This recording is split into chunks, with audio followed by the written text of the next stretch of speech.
Hi everyone, and welcome to this week's Crime and Punishment story.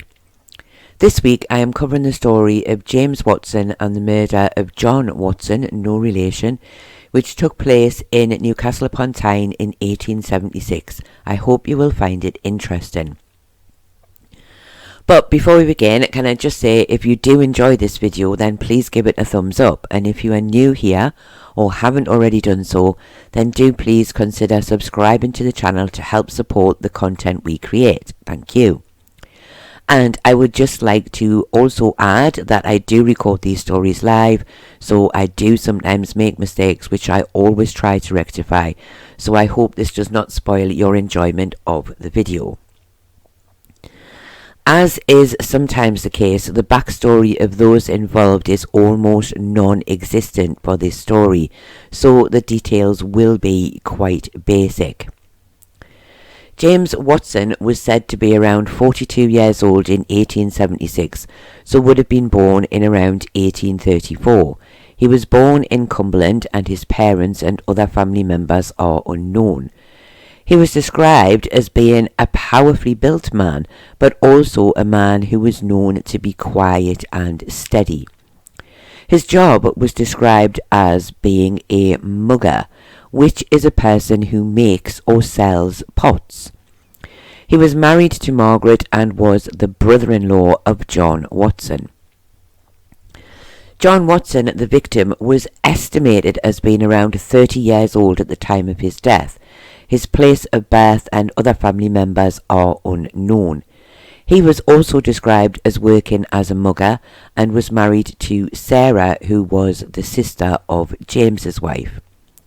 He was described by those who knew him as being a habitual heavy drinker and was known at times to be quite violent, enough for many people to say that they were actually afraid of him.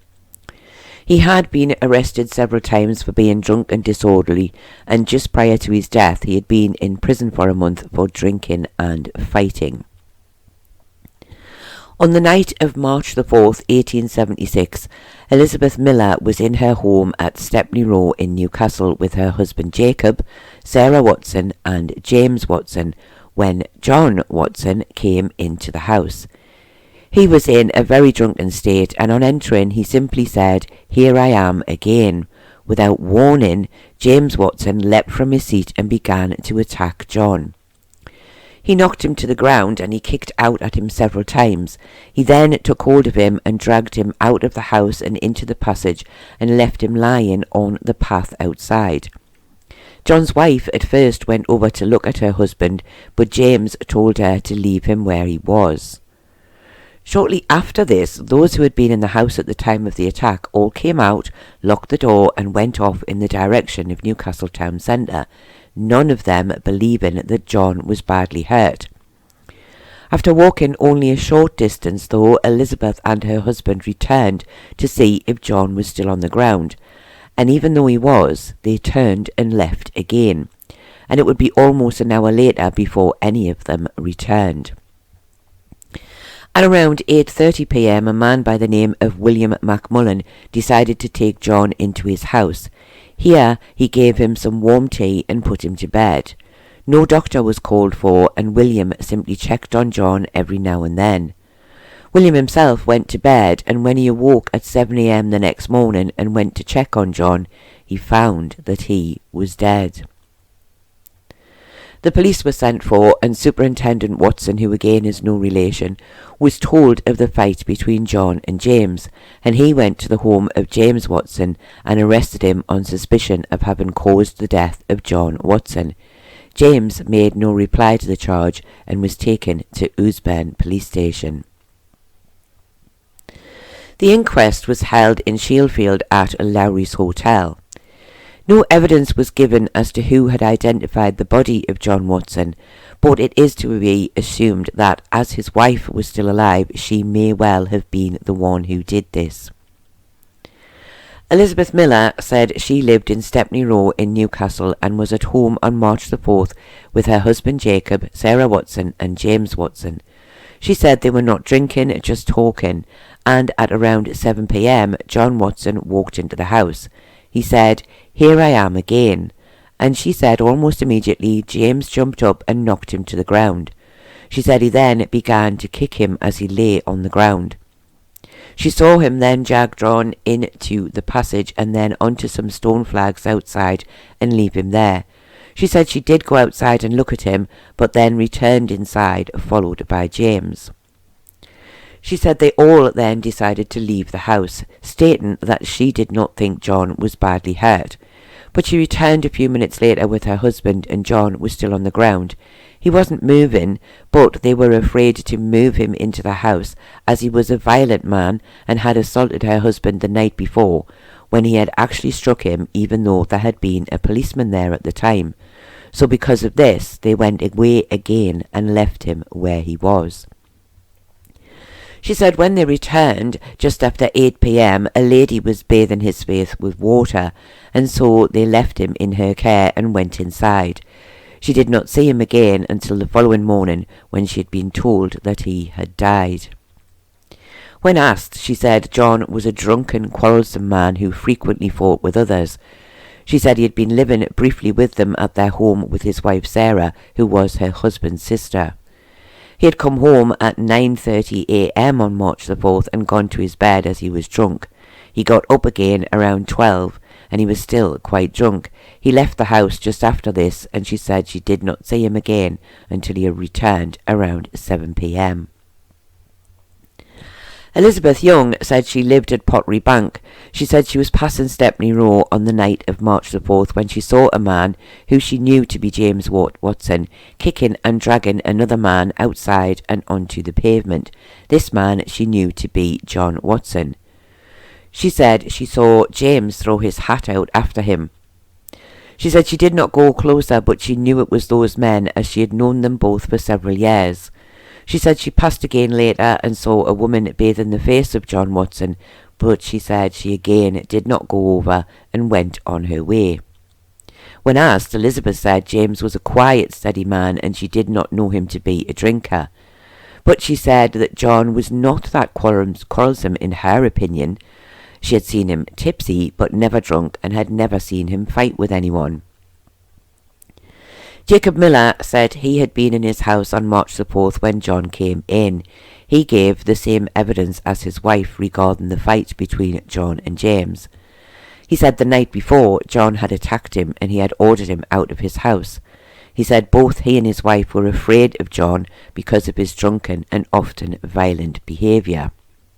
And when asked, he said he believed the two men had been on good terms until this fight, and that he felt James, unlike John, was a quiet, sober man and he had never seen him fight with anyone, and he said he did not know why James had attacked John.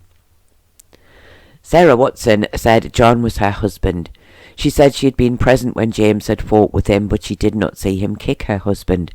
She said after James had dragged John outside, he had told her, "There he is lying, if you lift him I will give you the same." She said she did not attempt to move her husband after this. She continued by saying that she did not believe he was badly hurt, and so she had left him lying on the ground and gone out with the others. She did not see him again until the following morning after he had died. When asked, she said he often drank heavily and sometimes he was quiet, but other times he was very quarrelsome. She said she had not lived with him for around 12 months. He had been away from 9 of those months and in prison the last month for drinking and fighting. William McMullen said he lived in Newcastle in the same street as the Millers. He had taken John into his house at around 8:30 p.m. He had given him some warm tea and put him to bed. He said John complained that his back was sore and at times he had shouted out for his wife. William said he had gone to bed, and when he woke the next morning he went to see if John was all right, and he found that he had died during the night. He then sent for the police.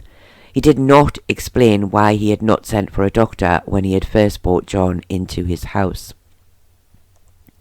Superintendent Watson said he had been called to the house of William McMullen. He had been told that a man had died in his house, and it was here that he had seen John Watson lying on the bed. He said his body was then removed to the dead house. Superintendent Watson said he was later told of the fight between John and James, and he then went to the home of James Watson to speak to him.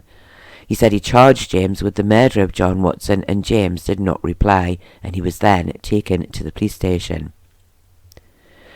Dr. Page said he had performed the post-mortem on the body of John Watson. He said he was a powerfully built man who he believed to be around 30 years old.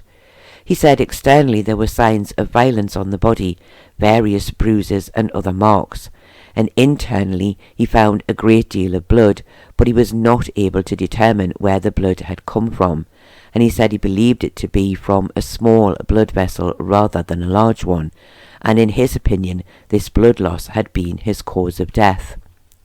When asked, he said he felt it would have had to have been a very heavy blow, such as a kick to the stomach, to cause the injuries, but he did agree that a heavy fall could have also caused them. He also stated that due to John's heavy drinking, his blood vessels would be likely to rupture more easily than in those of a more healthy person, and he did not believe that even if a doctor had been called the previous night, that the man would have been saved. The coroner spoke to the jury, stating that it was for them to decide if they felt this was a case of willful murder or one of manslaughter. Had James planned to kill John, or was his death an accident? The jury retired for only a few moments before returning a verdict of manslaughter against James Watson, and he was committed for trial. And it is worth mentioning here that at the police court hearing prior to the inquest, the magistrates had chosen to remand James on a charge of willful murder. I did not find any details of a funeral for John Watson. It is possible that the family, seeing as they did not seem to really care for the man, did not arrange it, and again this may have ended up being another case of a pauper's funeral, unless any of his own family had come forward to bury him. I did not find any evidence of a headstone for John anywhere in the area. The trial took place in March of 1876 before Baron Bramwell. This was an unusually quick case, but the next sessions had been due in time for this trial to be included. The location again is not mentioned, but it would have been at either the Moot Hall or the Guildhall. James Watson pleaded not guilty to the charge. Most of the evidence at the trial was the same as that given at the inquest, so as usual I will only include anything new or different. Jane Leonard said she lived in the area of Stepney Row in Newcastle, and on the night in question she saw a man lying on the ground who appeared to her to have been viciously attacked. She did not know the man and did not know why no one had gone to help him. She said on going over to him she noticed his face was covered in blood, so she got some water and bathed his face. She said he did not speak to her at any time. A short time later she said a man by the name of William came and took John into his house, and she did not see him again. It was noted at the trial that all the witnesses were asked their opinion of both men. Almost all said that John was a known drinker, often violent and fond of drinking, and all said that John was a quiet man, known for being sober and not the kind to fight. James did make a statement, and it went as follows. It was a very dark night that night. There was no light in the house and very little fire. They also had 2 lines of clothes hanging across the centre of the room. I scarcely knew the man when he entered, and we have to assume here that he meant John Watson, on account of the clothes in the way. The witnesses in the house could not see what happened outside in the passage. He did not say any more. It must be said, a very strange statement. There is no mention of why he attacked John or any suggestion from him that he did not kick him. The only other thing that was mentioned was a comment made on a previous occasion by James, where he had said that John had not taken care of his wife, and he had been taking care of her himself for several months, as she was his wife's sister. The prosecution stated this was a very simple case. John had entered the house and had been attacked by James without provocation. He had been knocked to the ground and kicked several times and then left without any effort to send for a doctor. It was a vicious attack, and there seemed to be no real reason for it. The jury, he felt, could only reach the verdict of guilty, if not of murder, then certainly of manslaughter. The defence did not seem to make a great case. They did not call any witnesses on behalf of James, and simply stated that they felt the jury could not find the prisoner guilty of anything more than manslaughter. The judge, in summing up, stated it was for the jury to decide if they felt James was guilty of murder or manslaughter. However, he felt the evidence at the trial had not shown any proof of what the law defined as murder. The jury retired for only 1 minute before returning a verdict of guilty of manslaughter against James Watson, and the judge said he would not pass sentence until the following day, as he wished to take time to consider what sentence he should pass for such a cowardly, cruel and savage attack on a man who was already down on the ground and unable to defend himself. James Watson was before the judge the following morning. The judge spoke to James, saying he felt that the sentence he was about to pass would not be adequate for the crime he had committed. At this point, James asked the judge to have mercy on him, and the judge replied by saying, "What mercy did you show that man who you had on the ground and then kicked?" He continued by saying, "Kicking a man is such a shocking thing. If you fight with your fists." He then sentenced James to 5 years penal servitude. I did not find any further details of James Watson after this date. This was a very odd case. There did not seem to be any motive for James attacking John in such a violent way. Described as a quiet, sober man, it must have been something quite bad to have made James take such action, and yet the only possible motives we have are that John was a violent drunk, though it is never suggested that he had attacked his wife, and that James had been supporting his wife for several months. Is that really enough to attack a man? And it seems the jury were trying to be led towards a murder verdict by the prosecution. However, I feel the defence were correct in saying manslaughter, as there was no evidence to suggest that James had planned to attack and kill John, so manslaughter was really the only verdict they could have reached. But what do you think?